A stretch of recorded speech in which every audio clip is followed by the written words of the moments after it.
बहू का लौटा बचपन। रश्मि की सास उससे बहुत काम कराती थी और वो इस बात से बहुत परेशान हो गई थी। एक दिन सास कहती है, बहू, रसोई का काम खत्म हो जाए तो मेरे कमरे में आ जाना। कमरे की सफाई करनी है। ये कहकर सास वहां से चली जाती है। ये सासू माँ भी ना एक के बाद एक काम देती ही जाती है, जैसे कि मैं कोई बोतल से निकली हुई जिन हूँ। रश्मि अपनी सास के कमरे में जाती है और स्टूल पर चढ़कर अलमारी से सामान निकाल रही होती है। अरे बहू, संभाल कर, मेरा सामान तोड़ मत दियो। वाह, इन्हें अपनी बहू की कोई चिंता नहीं है, सामान की पड़ी है कि वो ना टूट जाए। अब तो इनका सामान तोड़ना ही पड़ेगा। रश्मि सामान हाथ में पकड़ लेती है और नाटक करने लगती है। सास ये देखकर घबरा जाती है।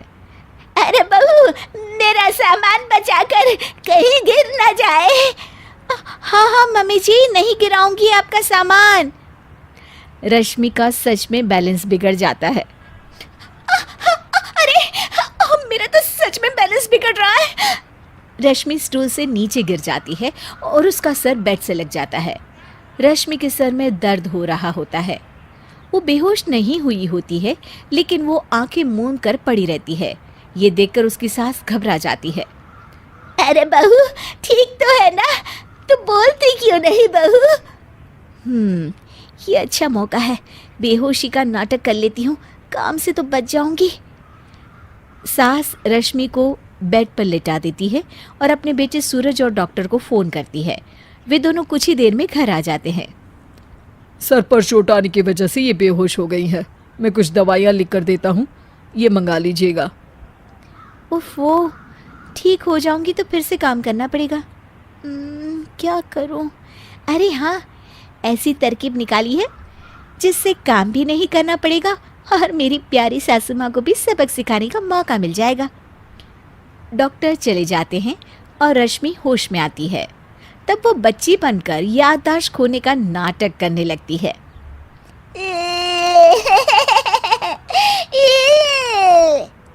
अरे बेटा, ये बच्चे के रोने की आवाज़ कहाँ से आ रही है? हाँ माँ, मैंने भी आवाज़ सुनी। फिर से रोने की आवाज़ आती है। अरे, ये तो मेरे कमरे से आ रही है।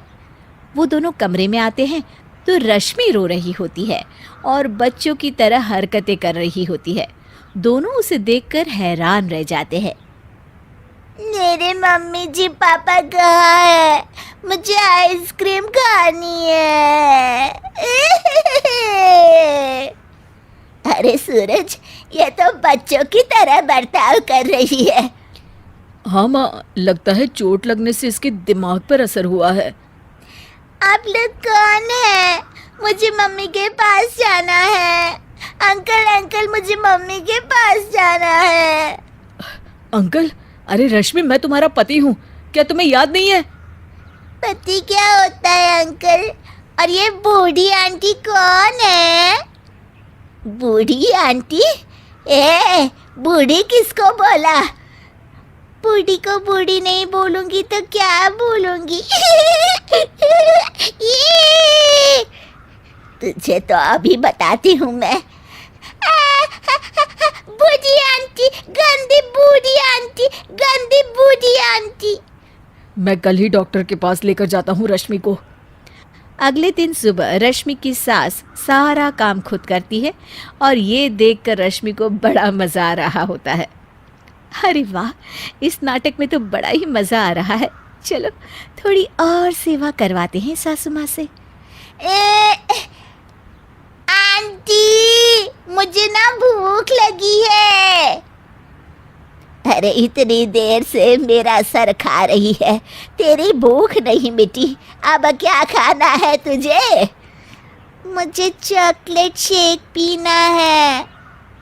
अरे मुझे नहीं आता चॉकलेट वाकलेट शेक बनाना। मुझे चॉकलेट शेक चाहिए, मुझे चॉकलेट शेक चाहिए। अच्छा, मेरी माँ चुप हो जा, लाती हूँ बनाकर चॉकलेट शेक। रश्मि अपनी सास से खूब काम करा रही होती है और अपने नाटक का जमकर फायदा उठा रही होती है। रश्मि पूरे घर को बार बार गंदा कर देती है और उसकी सास बार बार सफाई कर रही होती है। ए बहू, तुझे समझ में नहीं आ रहा? कितनी बार कहा है कि एक जगह बैठ, अभी एक थप्पड़ लगाऊंगी तुझे। रश्मि रोना शुरू कर देती है।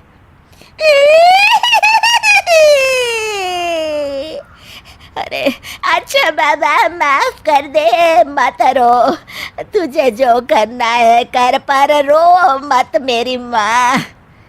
रश्मि अपनी सास की नाक में दम कर देती है। कुछ देर बाद सूरज फिर से डॉक्टर को लेकर आते हैं और डॉक्टर पूरी तरह रश्मि की जांच करता है। मुझे लगता है कि इनको हॉस्पिटल में ले जाकर स्कैन करना होगा, तभी कुछ पता चल पाएगा। बाप रे, मर गई। ये तो हॉस्पिटल ले जाने की बात करने लगे हैं। नहीं नहीं, मुझे हॉस्पिटल नहीं जाना। नहीं नहीं, मुझे हॉस्पिटल नहीं जाना डॉक्टर अंकल, गंदे अंकल, मुझे नहीं जाना। डॉक्टर तभी एक इंजेक्शन निकालते हैं और रश्मि को लगाने जा रहे होते हैं। नहीं नहीं, मुझे इंजेक्शन मत लगाइए डॉक्टर, मुझे इंजेक्शन से बहुत डर लगता है। मैं तो नाटक कर रही थी, मैं बिल्कुल ठीक हूँ।